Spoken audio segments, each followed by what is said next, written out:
Dis, à ton avis, il fait quoi de tout ce bois? Je sais pas, hein, demande-lui. Finalement, non.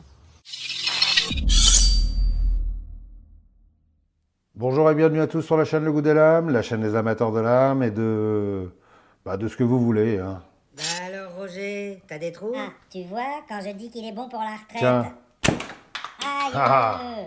pas tant que ça, hein, la preuve. Alors le titre de cette vidéo vous a peut-être paru un peu ronflant, mais bon, ce n'est pas si exagéré que ça compte tenu du couteau que je vais vous montrer. Hein. C'est sûr que j'aurais pu mettre un titre encore meilleur, du style « Le meilleur couteau de survie de tout l'univers du monde entier », comme on peut voir sur d'autres chaînes. Et le pire, c'est que je n'aurais pas été loin de la vérité, parce que c'est un couteau de chez Ontario Knife Company, et c'est le Blackbird en acier S35VN. Allez, je vous donne ses spécifications. Il fait une longueur totale de 25 cm 5, longueur de lame 12 cm 8, longueur de tranchant 12 cm 2, hauteur de lame 31 mm, épaisseur de lame 3 mm 2, longueur du manche 12 cm 7, épaisseur du manche 17 mm, la lame est en acier CPM S35VN. Oui, c'est ça.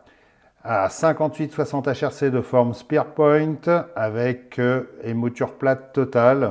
Plus plate que ça, tu meurs. Hein. Les plaquettes de manche sont en black micarta. La construction est de type plate semelle. Le design est signé Paul Schetter. Son poids est de 230 grammes seul et 329 grammes avec son étui en nylon. Et il est 100% made in USA, sauf l'étui.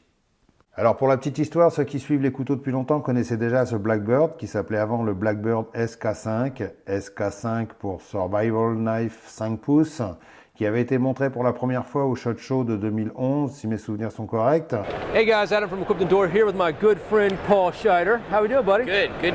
Et qui était le fruit d'une collaboration entre Ontario Knife Company et un jeune entrepreneur qui s'appelle Paul Schetter, qui s'est fait un nom dans l'univers des couteaux avec sa petite compagnie qui s'appelle Hedgehog Leatherworks, qui fabrique des super étuis en cuir pour les couteaux les plus emblématiques aux États-Unis, comme le SI5, le SI6, le Ka-Bar USMC, le Top Striker, et même pour le Mora Gerberg, qui a eu beaucoup de succès aux USA. Hein. Et si vous vous intéressez un peu à ce qui se fait dans le monde du couteau, je pense que vous avez tous vu au moins une fois ces étuis faits pour être portés à l'horizontale, le fameux Scout Carry, très apprécié par les bikers nord-américains et mexicains, comme les Mayans par exemple, hein.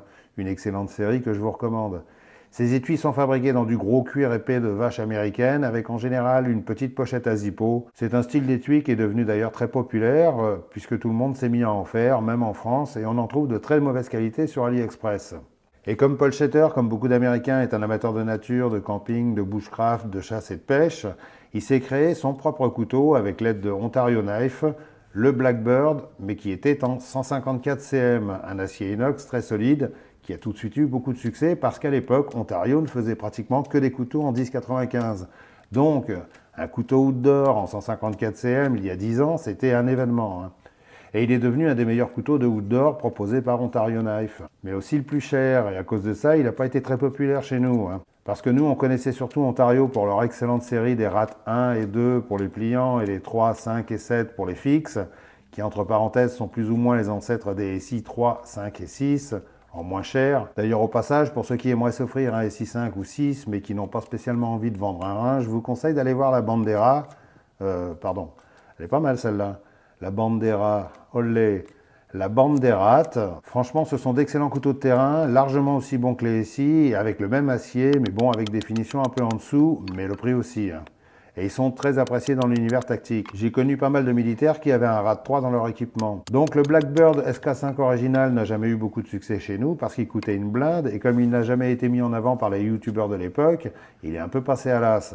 Ensuite, ils ont voulu sortir une version un peu meilleur marché qui s'appelle le ML5, plus tourné vers les chasseurs avec un étui cuir et des plaquettes en micarta façon camouflage assez sympa et en acier 420 HC, qui est un acier inox très correct, très utilisé aux USA par les vieilles marques historiques comme Buck et Gerber. Par contre, je ne suis pas certain que celui-là non plus a eu beaucoup de succès. Et finalement, l'année dernière, au dernier salon de je sais plus quoi, ils ont annoncé le retour du Blackbird, comme le premier du nom, mais en acier S35VN. Chut. Et avec un étui nylon légèrement amélioré. Et pour tout vous avouer, j'ai toujours louché sur le Blackbird SK5 parce que je l'ai toujours trouvé intéressant avec sa forme Kepart à la sauce tactique. Alors pour ceux qui ne connaissent pas la forme Kepart, C'est une forme très ancienne de couteau créée au début des années 1900 par Horace Kephart, un Américain que tout le monde considère comme le père du bushcraft parce qu'il a écrit un excellent bouquin sur la vie en forêt. Et comme en plus tous les tests pratiqués par les youtubeurs de l'époque, qui n'étaient pas encore devenus des entreprises commerciales, donc qui avaient encore des avis relativement honnêtes, étaient tous assez bons et enthousiastes, ce couteau me faisait vraiment envie. Mais son prix me faisait moins envie par contre. Et si je me rappelle bien, il y a 6 ou 7 ans, c'était genre 240-250 €, fourni avec un étui en nylon fabriqué en Chine, alors qu'à l'époque, on pouvait avoir pour 160 € un SI5 avec son super étui Kydex.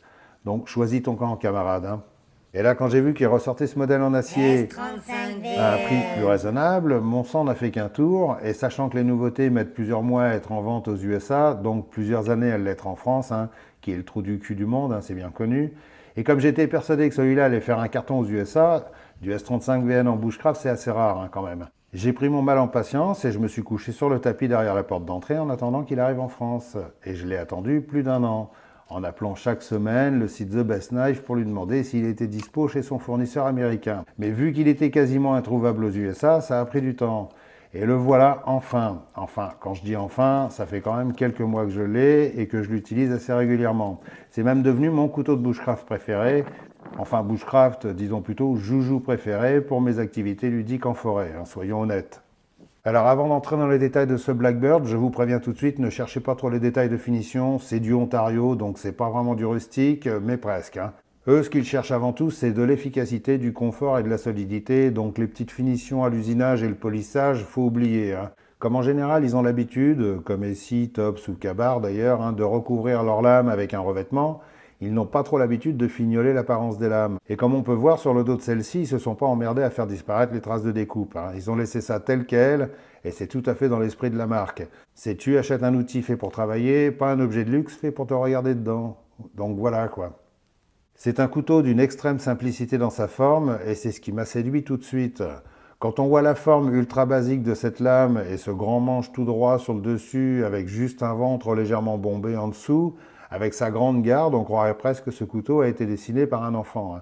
Un couteau comme ça, c'est la mort des designers, je trouve ça assez rigolo. Genre Saint-Exupéry, que tout le monde connaît, surnommé Momo pour les intimes, qui rencontre le petit prince et qui lui dit « Wallah, frère, s'il te plaît, égorge-moi un mouton !» Je crois que tu t'es trompé là, René. Ah non, c'est pas ça l'histoire, désolé.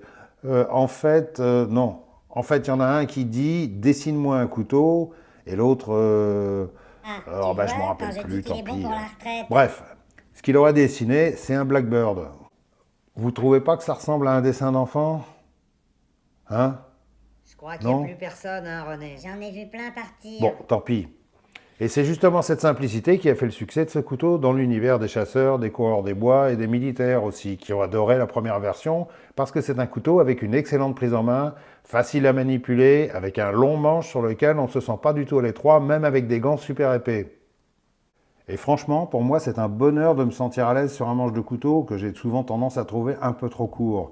Et là, je sais que ça va faire plaisir à quelques-uns d'entre vous, que je ne citerai pas, je ne citerai pas de nom, mais bon, je vais les appeler les grosses paluches. Là, les gars, vous pouvez foncer les yeux fermés, regardez comme mes mains sont à l'aise sur ce manche. Ouais, et on aimerait bien que ce soit seulement sur le manche qu'elles sont à l'aise. C'est pour la pénibilité. N'importe quoi. Bon, c'est bon, vous n'allez pas recommencer avec ça. C'est toi qui as recommencé. Au début, je craignais que le côté carré du manche me fasse le même effet que le SI5, que je n'ai jamais trouvé très confortable, mais celui-ci est bien plus agréable. Déjà, il est nettement moins épais et ses bords sont plus arrondis, donc on y gagne vraiment en confort. Et quand je dis que ce couteau est devenu mon favori pour aller jouer au bushcraft dans la forêt, ça veut dire que je peux passer des heures à couper des trucs sans avoir mal aux mains au bout d'un moment. Et je trouve ça assez sympa pour un manche aussi carré. Il est vraiment cool à utiliser. À l'extrémité du manche, on a un passant pour une dragonne de forme allongée, plutôt bien foutu parce que ça permet au cordon de se placer sans gêner la main. Le retour à l'arrière permet d'effectuer des coupes à la volée sans s'attacher le couteau à la main, mais bon, c'est pas là où ce couteau est le plus à l'aise. On y arrive très bien, même sans dragonne, mais c'est quand même mieux d'en mettre une. Ça évite de se fatiguer les doigts à retenir le couteau. Moi, personnellement, j'utilise juste une petite boucle dans laquelle je passe mon petit doigt. Ça suffit largement et ça donne une très bonne inertie au couteau sans faire mal aux doigts. Surtout qu'en plus, il est assez léger.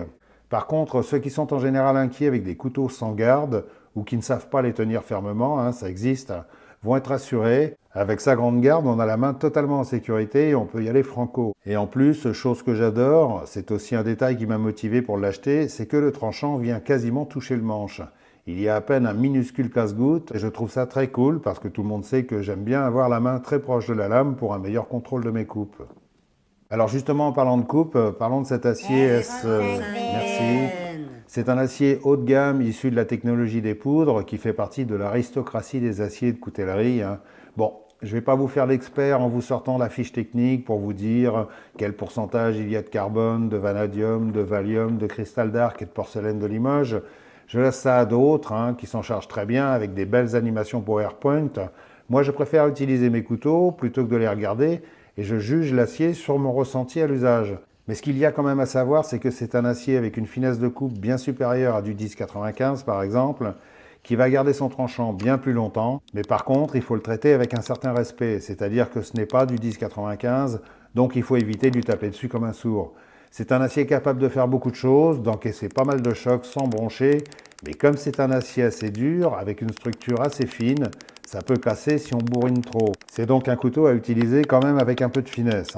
Si votre truc c'est de bâtonner comme des malades, prenez du 10-95. D'ailleurs, c'est ce qu'avait dit Patrick Rollins, un des boss de chez SI, quand ils ont sorti le SI3 en S35VN. Au début, ils ont eu un taux de retour de lame cassée assez important. D'ailleurs, même Patrick Rollins a cassé le sien en bâtonnant comme il le faisait d'habitude avec le même couteau en 10-95.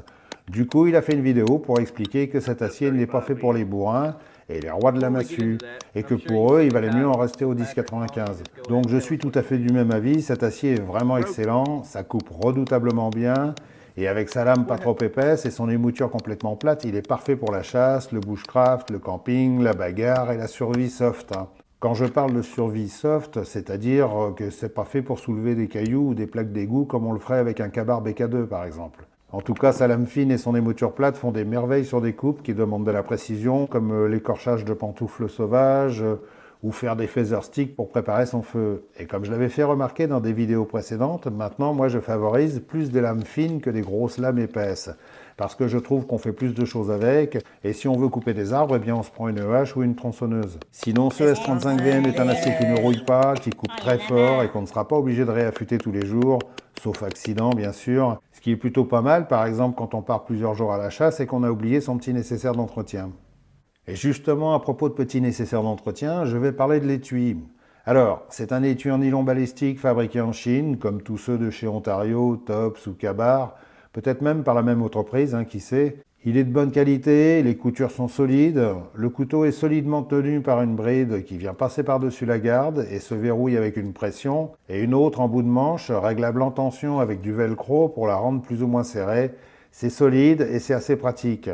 L'étui est ambidextre, on peut placer le couteau dans le sens qu'on veut et la petite patte peut basculer d'un côté ou de l'autre. C'est assez bien pensé.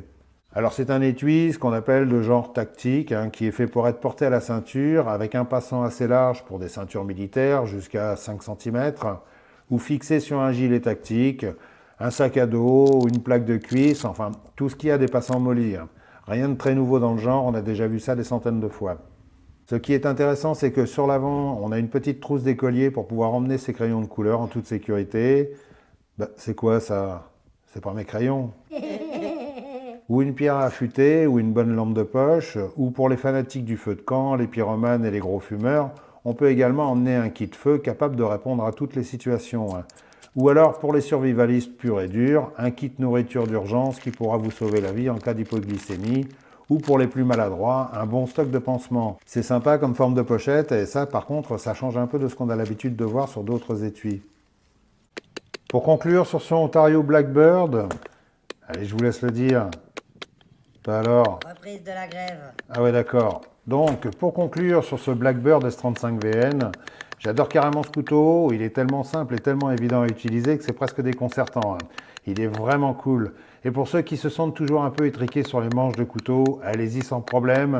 C'est le confort absolu. Et son acier est également excellent. Certes, il faut être assez raisonnable quand on lui tape dessus ou se munir d'une hachette, mais c'est un excellent couteau de camp et probablement de chasse aussi. Mais bon, n'étant pas chasseur, je ne peux pas me prononcer sur ça. En tout cas, je ne regrette pas du tout mon achat, j'adore utiliser ce couteau. Le prix de ce Blackbird est de 180 € sur le site thebestknife.eu. Pour l'instant, c'est le seul site qui le propose. Pour un couteau en S35VN fabriqué aux États-Unis, le prix n'est pas choquant. Je vous remercie d'avoir regardé cette vidéo. Comme d'habitude, si elle vous a intéressé, mettez le pouce qui fait du bien.